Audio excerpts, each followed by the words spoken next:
Mas, meu caro Jean, eu quero agora, vamos continuar falando da família, com um assunto tão importante, né? Onde entra a religiosidade no seio da família? Ela é importante para se ter harmonia familiar?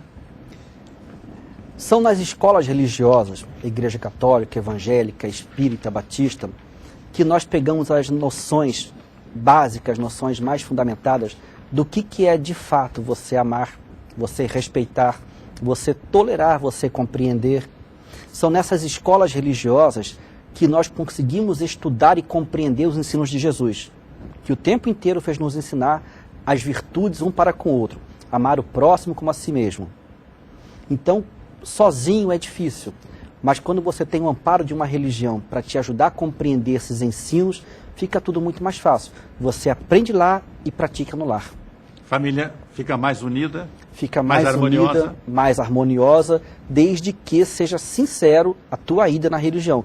Porque tem pais que vão até a sua religião, estudam, fazem o que tem que fazer ali, fazem o seu social, saem dali, são verdadeiros demônios dentro do lar. Então tem que haver uma coerência entre o que você faz na religião, o que você ouve, o que você pratica dentro de casa. Uma pergunta, Jean, dentro ainda da religiosidade da família. Há famílias que costumam orar antes de cada refeição, outras não oram. Essas famílias que oram durante, ou antes, ou após a refeição, elas têm possibilidade de se agregar mais? A oração antes da refeição, eu entendo como um grande gesto de gratidão a Deus pela oportunidade que você tem de hoje poder se alimentar, quando você abre a janela da sua casa e você vê que muitos lá fora estão mendigando o pão de ontem. Então você orar por aquele alimento, você orar em família, é você aprender a ser grato a Deus pela oportunidade que você tem hoje de se alimentar. Então, nesse exercício de orar antes de se alimentar, você tem ali uma grande aprendizagem de gratidão. Jean, vou voltar ainda ao trabalho na família. O homem, o marido trabalha, a esposa trabalha.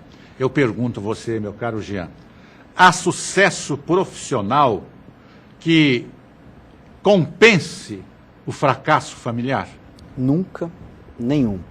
E, infelizmente, isso é uma lição que só o tempo é quem vai ensinar. A família que hoje se dedica ao sucesso profissional, aonde os pais estudam, se qualificam e vão atrás do mercado de trabalho, eles só vão perceber o grande engano que cometeram lá na frente, quando seus filhos forem adultos, destrambelhados, mal amados e forem infelizes no casamento que constituíram. Porque os pais se preocuparam com ter qualificação, ter status, ter uma boa casa, ter um bom carro, e esqueceram de ser gente dentro de casa, esqueceram de ser bons amigos, bons pais, bom ser humano no geral. Jean, e acima de tudo, a gente deve, como nós devemos controlar as agruras, as dificuldades, as angústias que nós vivemos no mundo externo? Como é que a família deve se comportar diante dessas agruras, dessas angústias do mundo externo? Dissemos, primeiro amando, e agora eu acrescento dialogando. Um exemplo, eu estava assistindo uma palestra dias atrás, e o palestrante dizia o seguinte: hoje os pais não estão se ocupando com o que está vindo de fora para dentro com seus filhos. E aí ele pegou uma música que a gente ouve muito por aí, que fala sobre tapinha na cara. Um tapinha não dói, um tapinha não dói, é uma música que faz sucesso na rádio aí. E o palestrante dizia o seguinte: os pais não se deram conta do que essas crianças estão ouvindo e reproduzindo. Ou seja, um tapinha de criança não dói, é verdade, não dói. Mas aquela criança vai crescer, vai se tornar um adulto, e um tapa daquele adulto na cara daquele pai idoso vai doer, vai machucar. Porque foi aprendendo desde pequeno. Tem uma outra cantora também que faz sucesso entre os jovens, que ela fala alguma coisa parecida com isso. No meu marido eu não bato, eu dou porrada. É uma música que está aí fora. Então veja, os nossos jovens estão crescendo com essas mensagens. O pai precisa pegar e filtrar aquilo, não é proibir, mas é pegar a letra daquilo, escrever aquilo e uma aula de redação com o filho. Veja, isso aqui não é certo por conta disso e disso e disso. Olha quanto erro de português, porque é horrível o português dessas canções. Então, você só consegue trabalhar essas agruras quando você filtra ela para os teus filhos, e não é proibir.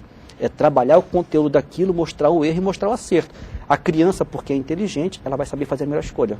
Aproveitando esse gancho, então, qual é o papel da educação na família e o da família na educação dos nossos filhos? O papel da educação na família. Nós costumamos dizer assim, é necessário educar-se para depois educar. Você não consegue ser um bom pai, um bom educador, sendo um ser humano deseducado. Então você precisa se educar, você precisa, enquanto não é pai, você precisa, antes da paternidade, trabalhar os seus defeitos, se educar, se exercitar no bom, no bem e no belo. Aí você, educado, você consegue educar melhor. Então, dessa maneira, a educação na família influencia bastante para melhor. E ao contrário também é verdadeiro. Mas é necessário primeiro educar-se para depois educar. A pessoa que não se educa, ela educa o outro tão somente proibindo. Não faça, não faça, não faça. E não é por aí. É mostrar o que acontece você fazendo desta maneira e o que acontece você fazendo de outra maneira. É mostrar o que acontece fazendo certo e o que acontece fazendo errado. E até onde deve ser dada a liberdade para os nossos filhos, as nossas crianças, nos dias de hoje? Isso ajuda na convivência familiar? É o desafio de todos os pais. Talvez a questão do limite, a questão da liberdade, seja onde está a maior gama de livros publicados hoje. Talvez seja onde Samitiba mais explora. Você saber dar limites aos filhos, você saber dizer não. E hoje os pais têm essa dificuldade pelo sentimento de culpa. Porque a mãe trabalha muito, o pai trabalha muito, os filhos estão entregues à própria sorte em casa. E eles se sentem culpados. Poxa vida, eu não estou em casa o quanto eu deveria estar. Chego em casa, ainda vou colocar limite para o garoto? Ainda vou falar não para ele? Mas deve. Deve. A criança que não conhece limite desde pequena é o adulto desregrado. É o adulto que não consegue ter a noção do que faz. Nós vimos agora, há pouco tempo na televisão, jovens que pararam no ponto de ônibus, espancaram uma empregada doméstica. São pessoas que cresceram sem a menor noção de limite, sem a menor noção de responsabilidade. Então, deve ser dado sim e sempre com justeza e coerência para que esses jovens sejam adultos saudáveis na sociedade. Estabelecer limites. Sempre. Dizer sim com qualidade e o não com qualidade. E o não com qualidade. E saber por que aquela pessoa está recebendo o não, que é para o bem dela, não porque está enchendo o saco do pai, mas ela não fazer aquilo, mais tarde ela vai entender que é para o bem dela. E a questão dos ciúmes dentro da família. A esposa tem ciúmes do marido, o marido ciúmes da esposa, os filhos ciúmes entre eles. Como é que funciona esse ciúme, como resolver? Bacana. É uma questão assim propícia para psicólogos responderem, porque o ciúme retrata uma coisa só: a baixa autoestima, a insegurança que a pessoa traz consigo para com seus relacionamentos, para com a vida. A pessoa que não é segura, a pessoa que se sente fragilizada diante do seu ser, pegando a mulher como exemplo, por exemplo, quando ela vê uma mulher mais bonita do que ela, conversando com seu marido, ela se vê ameaçada. Ela acha que qualquer pessoa mais bonita que ela vai fazer com que o marido dela se interesse pela outra e ela vai perder aquela relação. Aí entra a baixa estima. Aí está presente a baixa estima. Quando a pessoa está bem resolvida consigo, quando ela se gosta, quando ela se percebe, se respeita, quando ela sabe o seu valor, ela pode ver o seu marido conversando com uma outra mulher mais bonita que ela e ela não vai se incomodar. Porque ela sabe quem ela é, ela sabe do seu valor e ela sabe que o seu marido percebe isso. Então, sempre que uma criança tem crises de ciúme com relação ao seu irmão, ela está sinalizando que ela tem problemas com a sua estima.